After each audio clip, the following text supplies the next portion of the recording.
عليكم ورحمة الله تعالى وبركاته، وأسعد الله صباحكم بكل خير وتقدم ملحوظ جدا لقوات الشعب المسلحة في محور سنار سنج الدين دير السوكي، وكذلك في محور مدني، وهنالك يقودهم الفريق أول شمس الدين الكباشي بنفسه.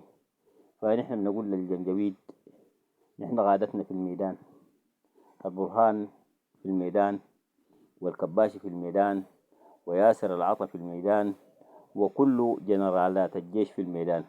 وين حميتي وين اخوانه؟ انتوا معرضين نفسكم للموت وغادتكم لابدين في بيوتهم زي اخواتهم. نحن غادتنا في الميدان، يموتوا معانا في الصف في خطوط النار. وين غادتكم انتوا يا جنجويد؟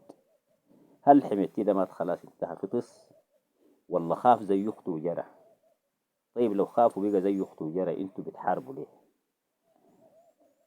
فوالله مصيركم الموت والجغم، وما عندكم اي حلول اخرى. فالعاقل منكم يسلم نفسه للجيش ويسلم سلاحه يسلم باذن الله تعالى. اما هروب بدقك الطيران، ميدان بدقوك الاسود اللي ما بتقدر تواجههم.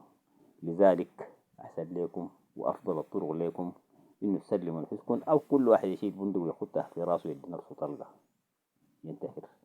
السلام عليكم.